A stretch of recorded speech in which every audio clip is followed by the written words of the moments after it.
الحمد لله العليم الخبير، ثم الصلاة والسلام على سيد المرسلين البشير النذير وعلى آله وصحبه ومن دعا بدعوته والتزم بطريقته وترسم خطاه. أما بعد، أيها الناس، أوصيكم وأوصي نفسي بتقوى الله عز وجل، فقد فاز المتقون.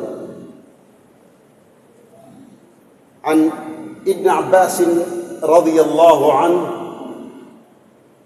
قال: قدم النبي صلى الله عليه وسلم المدينة فرأى اليهود تصوم يوم عاشوراء، قال: ما هذا؟ فقالوا: هذا يوم صالح، هذا يوم نجى الله بني إسرائيل من عدوهم، فصام موسى عليه السلام. فقال النبي صلى الله عليه وسلم: أنا أحق بموسى منكم، فصامه وأمر بصيامه. الحديث متفق عليه.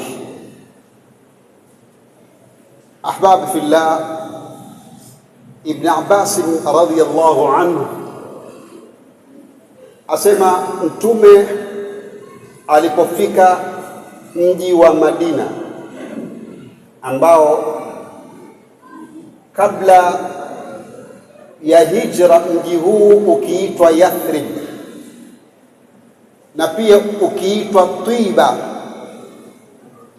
lakini Uislamu huleta athari kubwa sana kiasi kwamba mji huu baada ya kushuhudia nuru ya Uislamu ndio ukabakia jina ikiitwa Al-Madinatul Munawwara, mji ulionawirika kwa sababu ya nuru ya Uislamu.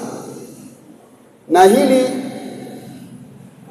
ni funzo, ndugu zangu, la haraka kuwa Uislamu unapoingia eneo lolote,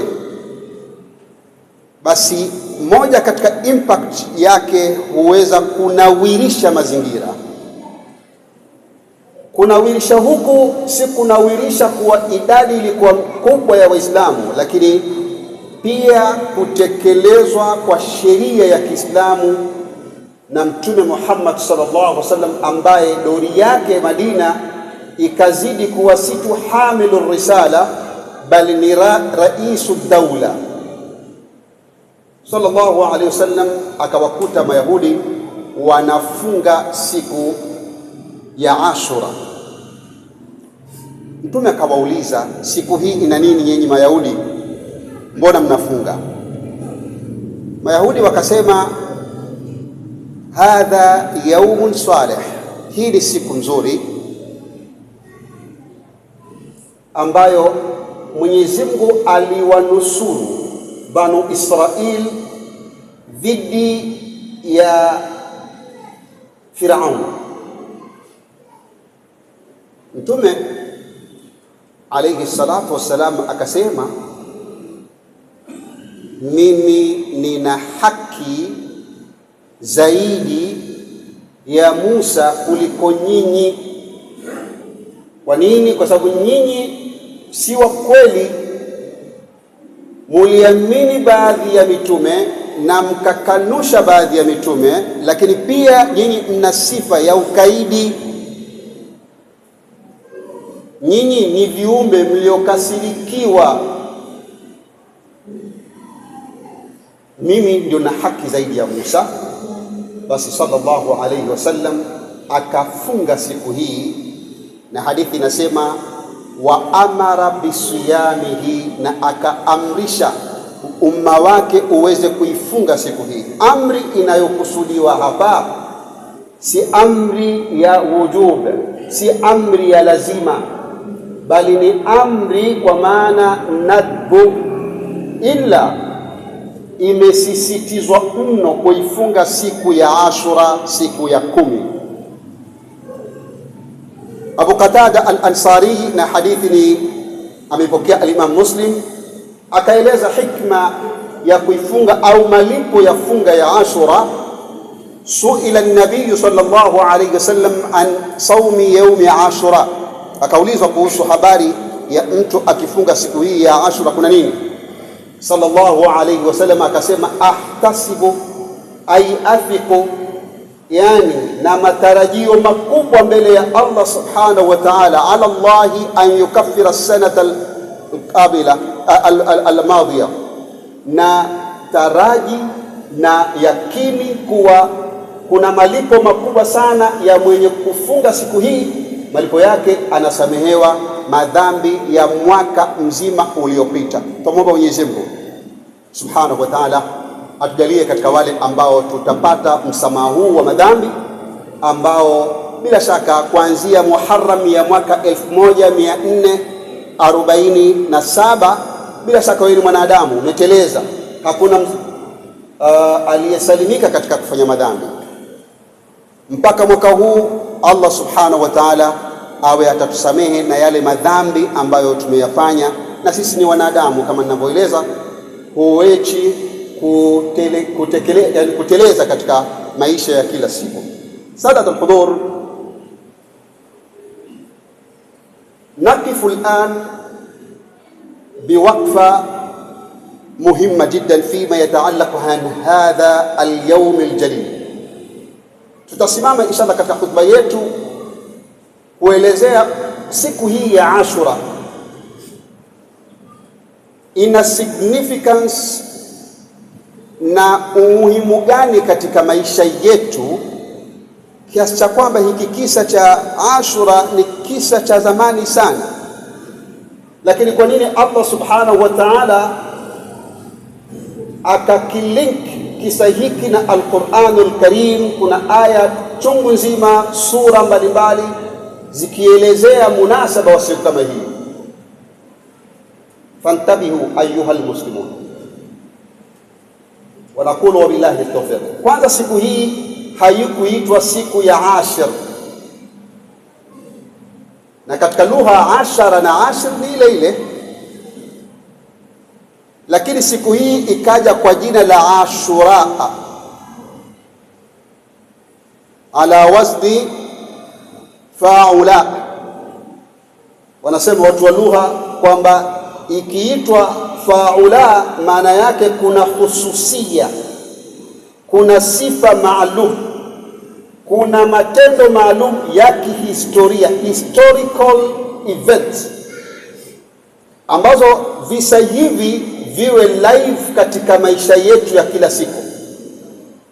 Kwa hiyo siku hii haikuitwa siku ya Ashir, japo ni siku ya 10, lakini ikaitwa siku ya Ashura kwa sababu isije watu wakafahamu kwamba ni siku ya kufunga peke yake. Lillahi alhamdu, Waislamu wafunge, lakini wasije wakasahau ile element muhimu ya yaliyotokea katika siku hii. Nayo ni yepi? Najallahu bani Israila, Mwenyezi Mungu aliokoa banu Israila dhidi ya Firaun. Sada tukubo, nani asiyejua Firaun? Lakini katika Qur'ani hakuna aya inayosema Firaun alikuwa jina lake ni hili. Yani Qur'ani haikutaja jina la nani? La Firaun, wala mkewe Firaun hakutajwa kwa jina, kwa sababu Qur'ani, ndugu zangu, si kitabu kinachoangalia personalities, watu, sura zao, maumbo yao. Qur'an inatutaka tuangalie idea, fikra ya yule mtu. Kwa hivyo its naive ni fikra finyu kumwangalia mtu na kumjaji mtu kwa mavazi yake au kwa umbo lake. Jaji mtu kwa shaksia yake, kwa personality yake, fikra anayoibeba. Qur'ani ikaja moja kwa moja kuattack Firaun kifikra. Hii inaitwa symbolism. Firaun ni symbol ya arrogance, ni mtu aliyejitangazia absolute monarchy. Akafika daraja kama ilivyokuja katika sura An-Nazi'at, faqala ana rabbukumul a'la. Kiburi ya hali gani hii? Ya hali ya juu kabisa, the level of arrogance ya Firaun, mpaka akasema mimi ndiye Mola wenu mkuu. Ashura inatuonyesha jinsi sasa ya Allah subhanahu wa ta'ala alivyopambana na kumwangamiza jitu hili, kisha akawanusuru Waislamu ambao walijitolea katika kubeba mageuzi. Hawakujali idadi yao, hawakujali cheo chao, lakini walijicommit na majukumu. Allah subhanahu wa ta'ala akawanusuru. Mwenyezi Mungu subhanahu wa ta'ala katika sura Ash-Shu'ara, na akakariri vile vile katika suratu Al-Qasas au suratu Al-Qasas au Al-Ankabut, suratu Al-Qasas, Mwenyezi Mungu subhanahu wa ta'ala sema inna fir'auna ala fil ardh ala ay takabbara wa ta'azzama, alijinyenyua na akafanya kibri. Ala fil ardh, kiburi hiki akatumia state apparatus, zana zake za utawala. Akaanza wajaala ahlaha shi'an, kwanza akawagawanya watu. Maana ya kugawanya, ili wasiweze kusimama as a block kupinga ujeuri na ukafiri wake. Akawagawanya watu. Kwa lugha ya leo hii yaitwaje? Kwa lugha ya leo hii inaitwa divide and rule. Mkoloni kila alipoingia katika nchi ya Kiislamu alihakikisha anacheza kadi hii ya kuwaganya Waislamu. Aliwagawanya kwa misingi ya kimadhehebu, kana kwamba madhehebu yana matatizo katika Uislamu, lakini akagawanya hawa Sunni, hawa Shia, tia moto katika watu hao, hawapatani. Hawa Sunni nao wanagawanywa, Mawahabi, Tarika. Ama kisiasa wanagawanywa, kizalendo, kinchi. Huyu ni Msuudi, huyu ni Mturuki, huyu ni Pakistani, huyu ni nani. Hawaungani watu hawa. Wajaala ahlaha sha'an yastad'ifu ta'ifa, akiwadhalilisha watu. Mwenyezi Mungu anasema yudhabbihu abna'ahum wa yastahyi nisa'ahum. Katika ujeuri wa Firaun ukawa anachinja, na ikaja Qur'ani bisighati mubalagha, yudhabbihu, si yadhbahu, yudhabbihu. Ina maana ilikuwa ni qarar ambayo inatekelezwa with full force, kwa sababu ana serikali, ana mamlaka. Akachinja watoto. Mufassiruna wanasema takriban 90,000 ya watoto wa Banu Israila walichinjwa. Kwa lugha ya leo hii tunaita genocide, ambayo leo ukiangalia TV unaona majonzi ya watoto wa Falastini, Gaza, maskini, hawana baba, hawana mama, fadlan kama wengine wameuawa. Genocide. Siku ya Ashura Mwenyezi Mungu Subhanahu wa Ta'ala anasema akamnusuru mtume wake Musa alayhi salam. Sadatul qubur. Firaun pamoja na kibri chake hiki akamwandama Musa alayhi salam, lakini strategy aliyotumia akaua vijana kwa lengo ati vijana ni tishio la utawala wake, kwa sababu kuna ndoto aliota ya kwamba kuna kijana atazaliwa atavunja utawala wake. Na hapa kuna funzo: mtawala yoyote anayetumia mabavu, coercion, anatawala basi na consent, ni muoga in reality. Firauni huyu anajifanya ana rabbukumul aala. Kwa nini usikilize maneno ya kuhani kwamba ati kuna mtoto atazaliwa atavunja utawala wako? Akatetemeka, kwa sababu kila utawala wataka kuhifadhi ile cheo chake, inaitwa security regime au regime security. Kwa hivyo lazima iwe na tahadhari, lakini tahadhari hii haikuzuia amri ya Allah subhanahu wa ta'ala. Funzo la kwanza, ndugu zangu, tunalipata katika siku ya Ashura kwamba utawala wa Firaun, licha ya kwamba ulikuwa na ideological dominance, ulikuwa na fikra potofu inayotawala watu, fastakhaffa qaumahu fata'uhu, licha ya kwamba ulikuwa na military superiority,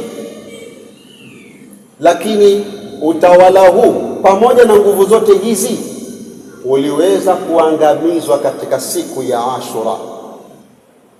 The great lesson that we are learning from this incident ni kwamba regime yoyote, ndugu zangu, ifanye uchafu itakavyofanya, lakini wallahi itacollapse. Na hii ni bishara. Ashura, ndugu zangu, inatupa bishara kuwa watu wenye haki hata wakafanyiwa fedheha kiasi gani, Mwenyezi Mungu hajawatupa, bali wale waovu siku zao zinahisabika.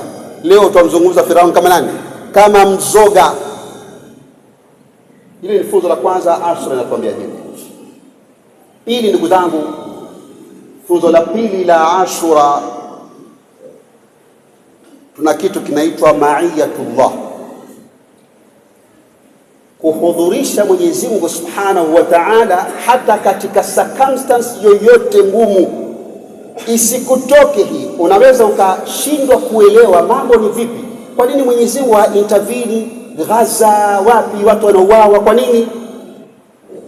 Ukashuku imani yako na Mwenyezi Mungu. Ashura inatuambia tusishuku nusra ya Allah Subhanahu wa Ta'ala. Inna Firauna ala fil ardh waja'ala ahlaha shi'an yastad'ifu ta'ifatan fil ardh. Mwenyezi Mungu Subhanahu wa Ta'ala asema katika sura Ash-Shu'ara, falamma tara al-jam'an qala ashabu Musa inna la mudrakun. Firauni likafika kiwango kwamba sasa ataka kupambana militarily na nani? Na Musa alayhi salam. Musa na wafuasi wachache, hana jeshi, anakuwa oppressed, watu wake wametupwa. Sasa wameandamwa. Jeshi linalotajwa, al-Imam at-Tabari katika tafsiri akataja kauli ya Wahb, asema jeshi la Firaun lilisurpass 70,000 soldiers. Hawa ni active soldiers 70,000. Wakati huo ni idadi kubwa sana. Wakamfukuza Musa mpaka katika Red Sea. Mtume Musa alayhi salam hana hata jahazi, ngalawa kwa lugha ya Kiswahili hapa cha kwetu, au mtumbwi. Itakuwaje hapa?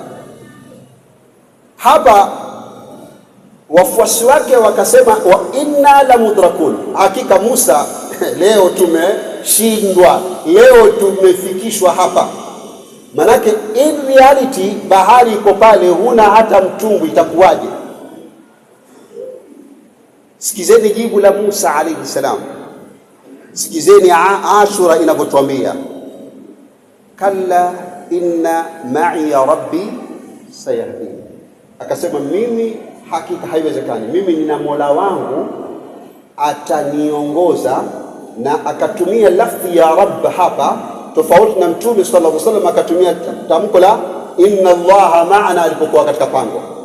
Ndugu zangu, ni muhimu kuizingatia Qur'an, maneno yake si bure bure. Tuna shauku ya kuisoma Qur'an, ni vizuri, lakini tuwe na shauku ya kutadabbur maani al-Qur'an. Allah subhanahu wa ta'ala asema afala yatadabbaruna al-Qur'an katika surah an-Nisa, walau kana min 'indi ghayri Allahi la wajadu fihi ikhtilafan kathira. Lau hii Qur'ani yatoka asokuwa Mwenyezi Mungu, basi wangelikuta na lao haitoki kwa Mwenyezi Mungu hii Qur'ani atoka kwa wanadamu, basi ingekuwa na ikhtilafu nyingi. Mtume sallallahu alaihi wasallam yupo katika jabal, anaandamwa na Makuraish, ana sahibu wake Abu Bakr Siddiq radhiallahu anhu. Hawana hata nafasi ya kutengeneza chochote wajiokoe, wakakumbuka ma'iyatullah. Abu Bakar anamwangalia asema, Makuraish lao wanainama watatuona, wale wanatuona, lakini Allah subhanahu wa ta'ala asema wallahu a'lam bi'adaikum, Mwenyezi Mungu anawaona zaidi maadui zenu. Allah akasema, Mwenyezi Mungu anasema inna Allaha ma'ana ala lisani nabii, inna la tahzan inna Allaha ma'ana, hakika ya Mwenyezi Mungu. Akasema Mwenyezi Mungu kwa sababu Allah ni ismul jalala ambao ni mutlaq, utendakazi wote wa Allah katika tarbia, katika rububia na nini zote zimekusanywa na Allah, ndio akatumia inna Allaha hapa. Mwenyezi Mungu Subhanahu wa Ta'ala akaingilia kati na kati pasi na akhdhul asbab, kanusuru wala mtume akufanya chochote hapa, bali Allah yeye mwenyewe akatawala, akaleta buibui, akaleta na nini, akaleta na njiwa. Lakini kisa cha Firaun na Musa alayhi salam ilikuwa ni different scenario. Mwenyezi Mungu akamwambia tumia sababu na amini sababu hii. فأوحينا إلى موسى أن اضرب بعصاك البحر, tukamwambia Musa strike, chukua fimbo piga bahari.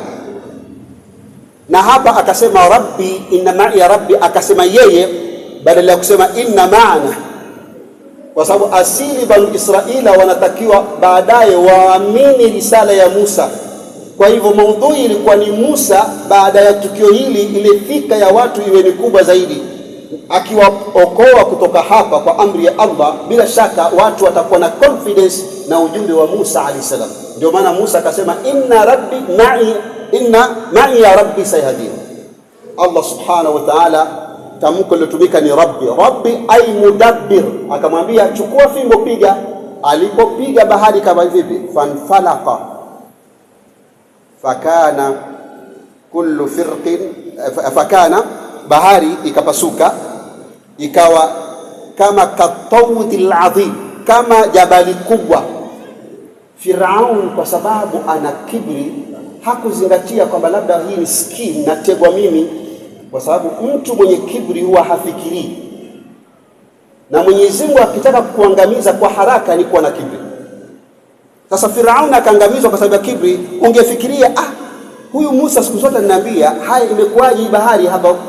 Lakini akaona madam bahari, Musa ni raia wangu, tena ni enemy, na amefanya hivi, basi mimi na uwezo, na akaachwa akapita. Lakini katikati ya bahari ikaamrishwa ikamwangamiza nani? Firaun. Sadatul hudhur, hiyo ndio Ashura. Inatuonyesha kuwa Muislamu unapopata hali yoyote ile, Gaza inaungua, lakini tusikate tamaa kwamba ati Allah amewatupa watu wa Gaza. Anachokitaka ni akhdhul asbab, kufanya ulinganizi, kuonyesha wapi tumekosea, wapi Allah anatutaka tumnusuru katika utekelezaji wa Uislamu katika dunia hii, kwa kumsimamisha mtawala ambaye ataiga sera ya sallallahu alaihi wasallam. Wallahi nusra itapatikana.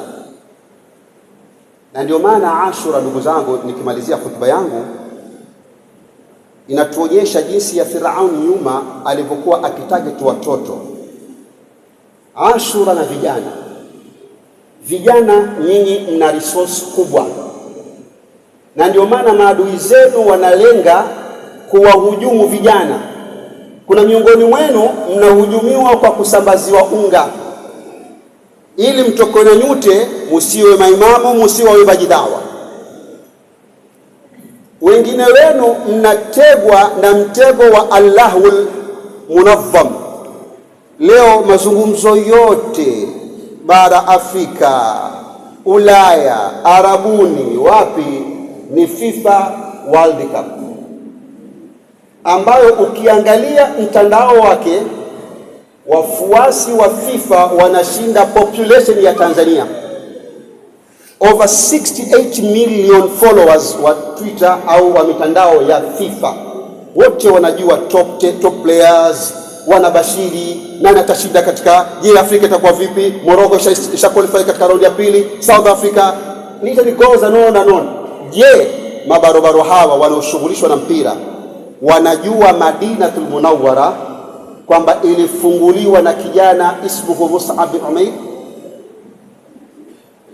Na hata wale vijana wenye misimamo ya Kiislamu wanaobeba Uislamu tayari watu waanza kuonyesha vidole, unajua yule si mzuri yule, kila wakati yuko msikitini yule nadhani katika wale.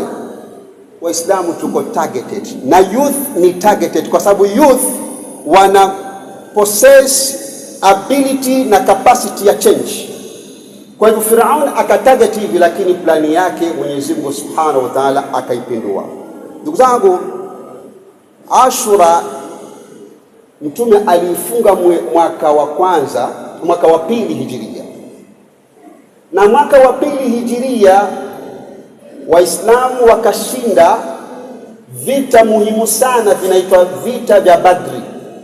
Walaqad nasarakumullahu bi Badrin wa antum adilla, Mwenyezi Mungu amewanusuruni mlipokuwa wachache katika vita vya Badri. Hiyo ndio Ashura, kuwa inatujenga morali, tusione ukubwa wa adui, lakini tuone ukubwa wa Mwenyezi Mungu Subhanahu wa Ta'ala. Presence of Allah Subhanahu wa Ta'ala, ma'iyatullah, kuwa pamoja na Mwenyezi Mungu Subhanahu wa Ta'ala. Kuwa pamoja na Mwenyezi Mungu Subhanahu wa Ta'ala si kumdhukuru tu peke yake ukasema Allahu Akbar, Subhanallah. Naam, hizi adhkar jilazimishe ulimi wako utaje, lakini ma'iyatullah ukisema Allahu Akbar hudhurisha Mwenyezi Mungu katika kifua chako. Hali yoyote inayokupata, ni mama maskini amekatikiwa na tamaa, ana mtoto, bado Mungu hajakutupa. Pengine nusura yako ni kuacha kuwa na mtoto, au pengine mtoto atakupa wakati anaotaka Allah Subhanahu wa Ta'ala. Ndugu zangu, Ashura inatuambia tusikate tamaa na Uislamu. Maadui zenu wanajidai wanamiliki kila wanachomiliki, lakini hawawezi wakapambana na scheme ya Allah Subhanahu wa Ta'ala. Ashura inatuambia wayamkuruna wayamkurullahu wallahu khairul makirin. Aqulu qawli hadha astaghfirullah li wa lakum fastaghfiruhu innahu huwal ghafurur rahim wa huwal barrul karim.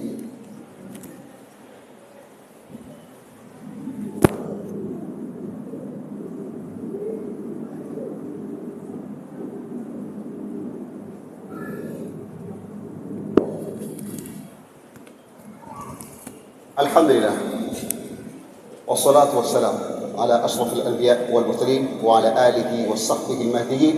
أما بعد، أيها الناس، أوصيكم وأوصي نفسي بتقوى الله عز وجل، فقد فاز المتقون. سادة الحضور، wanadamu wana masiku au hali tatu. Hali ya kwanza ni hali ya kiapo, declaration, mithaq. Kwa Waislamu tuna siku inaitwa siku ya Arafa. Hii ni siku ya mithaq. Ndugu zetu mahujaji waliporudi walikaa katika uwanja wa Arafa. Hii ni siku ya mithaq, tulichukua ahadi ya commitment na iltizamat, yani kujifunga na majukumu. Hali ya pili ya Muislamu ni siku ya kuletewa uongofu kutoka kwa Allah Subhanahu wa Ta'ala, ili Allah aokoe sisi wanadamu kutoka ujinga wa mifumo ya kikafiri